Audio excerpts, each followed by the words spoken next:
Hello, my dear students. How are you? I hope you all are fine. Now, welcome you once again in your science class.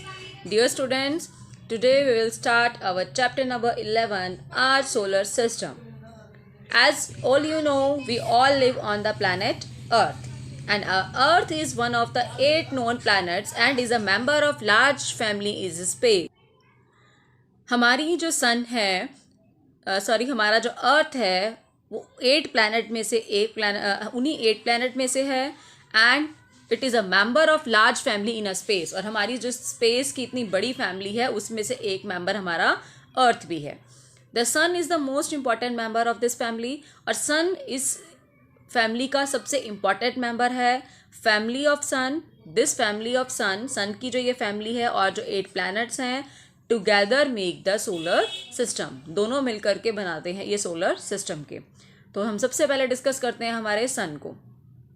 It is the central part of the solar system. Sun जो है ये हमारे solar system का centre में है, बिल्कुल central part है।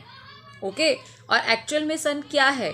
It is a huge sphere of very hot gases. Huge sphere मतलब बहुत बड़ा गोला है ये गैसेस का, ठीक है। हॉट गरम गरम गैसेस का बहुत बड़ा गोला है। We can think of it as a ball of fire, या आप इसको ऐसे भी सोच सकते हो अगर आप अपने माइंड में पिक्चर बनाना चाहते हो कि आग का एक बड़ा सा गोला, ठीक है।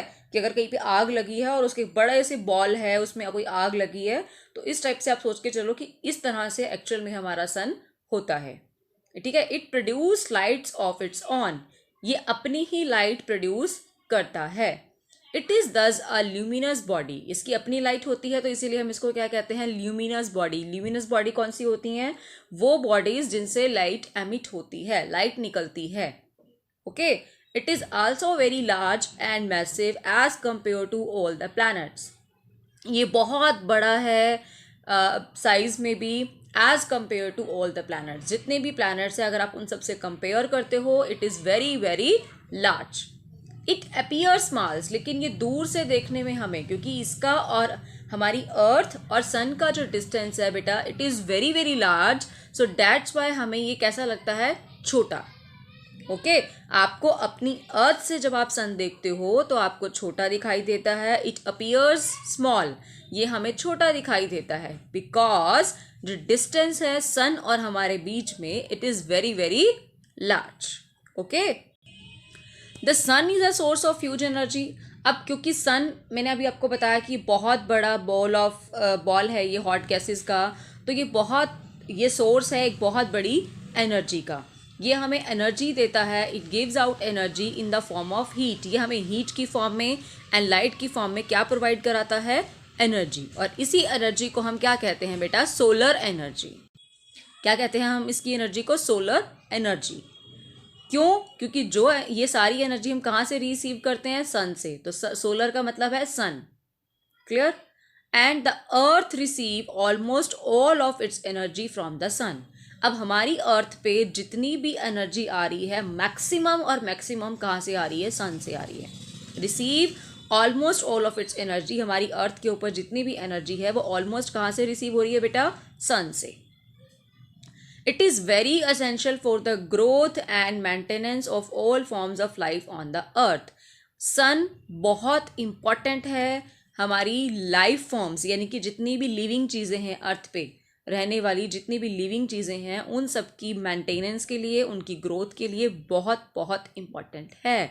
क्यों इम्पॉर्टेंट है? आप सबको पता है कि प्लांट्स अपना फूड प्रिपेयर करते हैं by the help of photosynthesis और प्रोसेस ऑफ फोटोसिंथेसिस, और उसके लिए उसको क्या चाहिए? सनलाइट चाहिए, है ना। सनलाइट नहीं होगी तो प्लांट्स अपना फूड प्रिपेयर नहीं कर पाएंगे। प्लांट्स अपना फूड नहीं प्रिपेयर करेंगे तो प्लांट्स मर जाएंगे।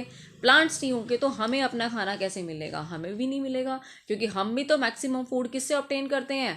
प्लांट से, है ना। सेकेंड चीज़, प्लांट्स ही डाई हो गए तो ऑक्सीजन कहाँ से आएगी? ऑक्सीजन का जो बैलेंस है वो भी तो कैसे बना रहता है? हमारे प्लांट्स के थ्रू। और ऑक्सीजन नहीं होगी तो हम लोग मर जाएंगे, है ना। तो कहता है ऑल लिविंग बीइंग्स, वेदर चाहे वो प्लांट्स हों चाहे एनिमल्स हों, वो डिपेंड करते हैं सन पे फॉर देयर फूड, अपने फूड के लिए। ये मैं बता दिया मैंने आपको कि प्लांट्स जो हैं वो सनलाइट पे डिपेंड करते हैं अपने फूड के प्रोसेस के लिए। ऑल एनिमल्स जो हैं वो अपना फूड लेते हैं चाहे डायरेक्टली चाहे इनडायरेक्टली फ्रॉम प्लांट से। फिर कहता है we use solar energy in many ways. अब हम सोलर एनर्जी को बहुत तरीके से यूज़ कर रहे हैं, कर ही रहे हैं सोलर, है ना। किस किस तरीके से? Solar cooker and solar geysers, solar lights आजकल यूज़ हो रही हैं घरों में, ठीक है। एंड सोलर गीज़र आप लोग यूज़ करते हो, सोलर कुकर को खाना बनाने के लिए यूज़ करते हो, सोलर गीज़र को आप वाटर को हॉट करने के लिए यूज़ करते हो। आजकल तो सोलर पैनल्स लगे होते हैं घर में, जिससे आप उससे घर में लाइट भी यूज़ करते हो, लाइट प्रोड्यूस करने के लिए भी यूज़ करते हो। मोर ओवर सोलर एनर्जी से चलने वाले जो सोलर सेल्स हैं उनको हम यूज़ करते हैं हमारे कैलकुलेटर्स में एंड रिस्ट वॉचेस में, ठीक है। They are also used in manmade satellites. जो मैनमेड सैटेलाइट्स होती हैं उसमें भी हम इनको यूज़ करते हैं, स्पेस के व्हीकल्स में भी यूज़ करते हैं। And more over they also provide electricity in many remote areas in the form of solar panels. Clear बेटा? द सन बहुत असेंशियल है हमारी लाइफ के लिए, है ना। इसको कई लोग जो है अपने पुराने जो लोग थे, पुराने पीपल थे, वो उसको सूर्य देव के रूप में उसकी पूजा भी करते हैं। बेटा नेक्स्ट आ गया planets. Planets are the spherical bodies या कैलेस्टियल बॉडीज जो हमारे सन के अराउंड रिवॉल्व करते हैं, सन के अराउंड घूमते हैं, ठीक है। और जब कोई चीज़ किसी, मान लीजिए कि सेंटर में हमारा सन है और इसके अराउंड आप सारे रिवॉल्व कर रहे हो, तो उस मोशन को हम क्या कहते हैं? रेवोल्यूशन। इस मूवमेंट को हम क्या कहते हैं? Revolution. Each planet revolve around the sun. हर एक प्लैनेट जो है सन के अराउंड घूमता है एक डिफाइनाइट पाथ में। हर एक का अपना अपना एक पाथ है, हर एक का अपना अपना एक रास्ता है, और जिस पाथ पे वो मूव करते हैं उस पाथ को हम कहते हैं ऑर्बिट, ठीक है। अगर जैसे जब आप रेस के लिए जब आप लोग ट्रैक्स पे दौड़ते हो तो हर एक का अपना अपना ट्रैक होता है ना। जब आप रेसिंग करते हो राउंड राउंड आपके ट्रैक्स बने होते हैं, है ना। तो आप हर एक बच्चा अपने अपने ट्रैक में दौड़ता है ताकि कोई दूसरे से टकराए ना। इन अ सेम वे हमारे जो आपका सेंटर में सन है, ठीक है, लाइक यहाँ पे शो किया हुआ है नीचे, अगर आप देखो ये सेंटर में हमारा सन है, ठीक है। इसके अराउंड यहाँ पे दिखाया हुआ है आपको ये पाथ बने हुए हैं, जो लाइंस दिखा रखी हैं, these are the path in which these orbits are moving, okay. उसके बाद कहता है planets do not have light of their own. इन प्लैनेट्स की अपनी कोई लाइट नहीं होती, ठीक है। वो हमें चमकते हुए दिखाई देते हैं क्योंकि सन की रेज जब उन पर पड़ती हैं तो वो रिफ्लेक्ट होती हैं। जैसे आपने कई बार देखा होगा कि छोटे बच्चे या मिरर्स लेके या आप नए बर्तन जो स्टील के लाते हो, तो अगर आप सन की लाइट में आप उसको उस सन की लाइट अगर आप उसके डालो और उसको ऐसे ऐसे करके रिमूव करो तो वो हमारी आँख में, हम कहते हैं ना चौंधिया रही है, हमारी आँखों में रेज पड़ रही है, तो वो रिफ्लेक्ट होती है लाइट।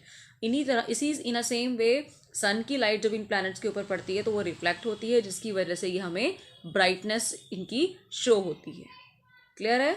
सो हमारे यहाँ पे 8 प्लैनेट्स हैं हमारे सोलर सिस्टम में, and all these planets are at different, इनकी जो डिस्टेंस है सन से अलग अलग डिस्टेंस पे हैं।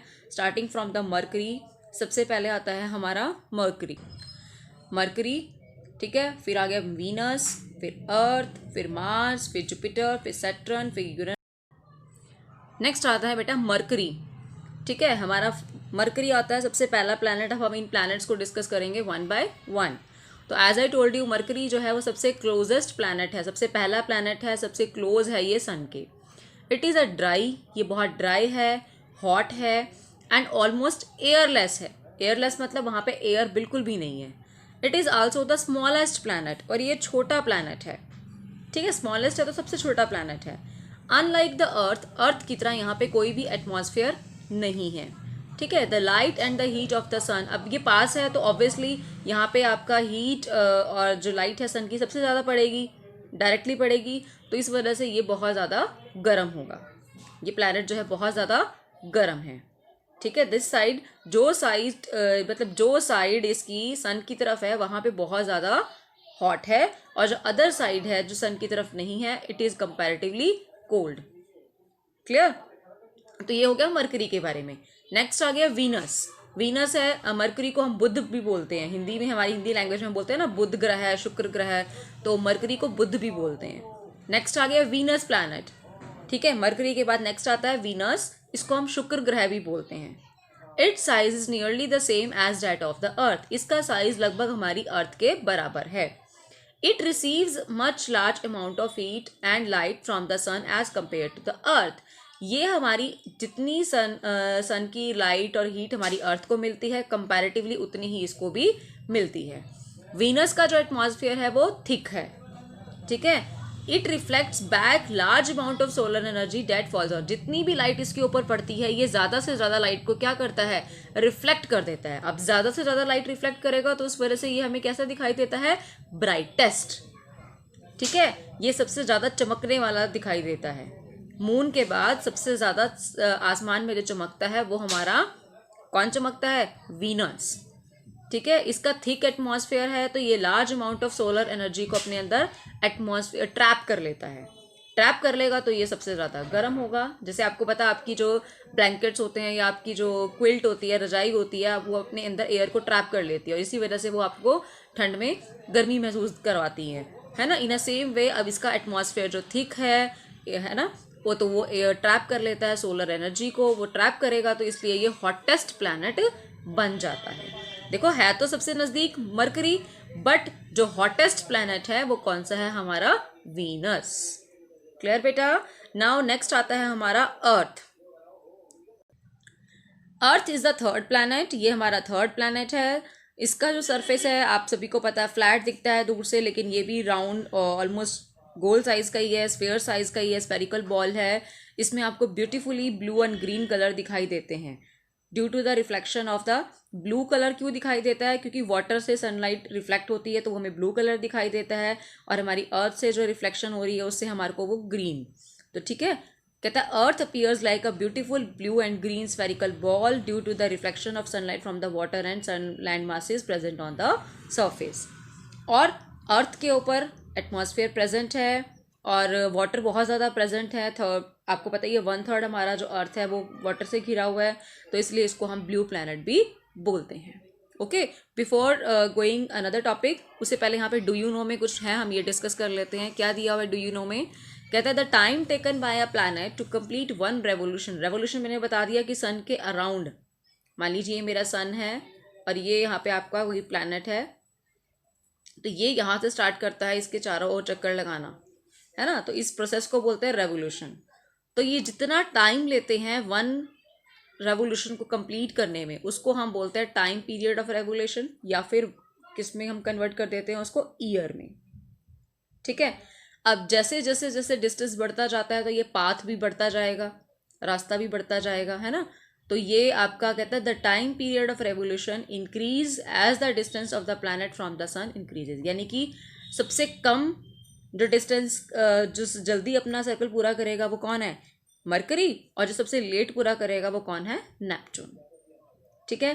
Planets do not collide among themselves और विद द सन. प्लैनेट्स आपस में नहीं टकराते ना ही सन के साथ. क्यों, क्योंकि वो अपने अपने उसमें घूमते हैं कांस्टेंट मोशन में. This is because planets are in constant motion around the sun and move in the same direction in orbits that are widely far apart. वो अपने अपने ऑर्बिट में घूमते हैं और ऑर्बिट में इतना गैप होता है कि वो आपस में कोलाइड नहीं कर सकते. ओके. सपोज बेटा अब ये हमारा सन है, ठीक है, और ये हमारी अर्थ है. ओके. अब आप सपोज करिए हमारी ये क्या है, अर्थ है. ओके. अब अर्थ एक तो अपने ऐसे अराउंड घूमती है, अपने एक्सिस पे घूमती है ऐसे, तो उसको तो हम रोटेशन बोलते हैं. क्या बोलते हैं, रोटेशन. और साथ साथ ये ऐसे ऐसे घूमते घूमते ऐसे यहाँ पे भी इस तरह से ये मूव करते करते आपका सन का भी अराउंड पूरा चक्कर करती है, तो उसको हम क्या बोलते हैं, रेवोल्यूशन. क्लियर हो गया. उसको हम क्या कहते हैं, रेवोल्यूशन. और एक राउंड जैसे यहाँ से हमने स्टार्ट किया था ये अर्थ का, है ना, हमने इस पॉइंट से हमारी अर्थ को मूव करना स्टार्ट किया था और वापस एक राउंड करके यहाँ पे आ गया. तो इसको कंप्लीट करने में इसको एटलीस्ट कितने डेज लगते हैं, 365 डेज. और उसी को हम बोलते हैं क्या है, ये हमारा 1 ईयर. क्लियर है. और अपना जो ये एक राउंड पूरा करती है इस टाइप से अपने एक्सिस पे जब घूमती है अपना एक राउंड पूरा करती है, तो उससे हमारा क्या बनता है, 24 आवर्स. कितने उसमें करती है, 24 आवर्स में. और उसी से हमारे बनते हैं डे एंड नाइट. ठीक है. डे एंड नाइट बनते हैं हमारे अर्थ की रोटेशन की वजह से. अब देखो, अब आप देख रहे हो कि ये मेरा जो अर्थ है इसके 2 पार्ट है, एक ये येलो सा दिख रहा है, एक ये ऑरेंज दिख रहा है. अब जो पार्ट मेरा, this part in front of the अर्थ, अब ये अर्थ का ये वाला पार्ट जो है इन फ्रंट ऑफ द सन, ये सन के सामने है, ये वाला नहीं है। तो इस हिस्से में मेरी क्या होगी, डे, एंड दूसरे हिस्से में मेरे का क्या होगा यहाँ पे, नाइट। इस हिस्से में डे, इस हिस्से पे नाइट। क्लियर। फिर अब आप इधर चलिए, मूव करेंगे, इस तरह से हम मूव करते जाते हैं, ठीक है, मूव करते जाएंगे। अब इस हिस्से में आ गया, तो इस हिस्से में डे हो गया, उस हिस्से में नाइट। तो सन के सामने जो भी हिस्सा आपका आएगा, ठीक है, सन के सामने जो भी आपकी रोटेशन का हिस्सा जो भी आएगा, सन के सामने अर्थ का जो पार्ट होगा वहाँ पे डे होगी और दूसरे पार्ट में क्या होगी, नाइट होगी। ठीक है। इसी वजह से आप देखते हो कई बार हम कहते हैं कि हमारे यहाँ तो दिन हो रहा है, अमेरिका में अभी रात हो रही है। तो यही रीज़न है कि वो अर्थ के जिस हिस्से में है वो अभी सन से अपोजिट साइड पे है, और हम जिसमें है, हमारा वाला जो अर्थ का पोर्शन है, अगर हमारे यहाँ पे डे है तो हमारा यानी कि अर्थ का वो पोर्शन सन के सामने है, तो इसलिए वहाँ पे डे है और दूसरे पोर्शन में क्या है, नाइट है। क्लियर बेटा। उसके बाद कहता है डे एंड नाइट बनता है रोटेशन ऑफ अर्थ की वजह से, और सीजन बनते हैं हमारे ड्यूरिंग दिस रोटेशन। ये मैं आपको बता चुकी हूँ डे एंड नाइट कैसे बनता है। The other half of the receive, जो सनलाइट जिसको नहीं मिलती वो नाइट हो जाता है। The two half their rolls after every half rotation, तो दिन के 12 घंटे और फिर रात के 12 घंटे। 1 आवर अर्थ, और जो रेवोल्यूशन होती है हमारी, उससे हमारे सीजन्स बनते हैं। ठीक है, हमारे रेवोल्यूशन से हमारे सीजन बनते हैं। ठीक है, 4 रेवोल्यूशंस होगी, उसके अकॉर्डिंगली हमारा क्या बनते हैं, seasons. Our earth is very unique and special planet, हमारा अर्थ एक स्पेशल प्लानट है। क्यों? क्योंकि ये ओनली प्लानट है अर्थ का जहाँ पे लाइफ जो है सस्टेन करती है, लाइफ पॉसिबल है। यहाँ पे वो सारी कंडीशंस हैं जो लाइफ के लिए रिक्वायर्ड है। Number 1 presence of atmosphere, number 2 presence of water, and number 3 right size, इसका साइज ठीक है, राइट डिस्टेंस फ्रॉम द सन, कि जितनी लाइट हमें एनेबल होनी चाहिए, रिसीव करनी चाहिए, करेक्ट अमाउंट में करती है ये अर्थ सन से, और इसीलिए यहाँ का जो एटमॉस्फेयर है it is very very suitable. Clear हो गया। सो ये आज का लिए हम इतना ही करेंगे बेटा। This is all for today, and if you have any doubt, any query, so you can comment me and message me. Thank you dear kids.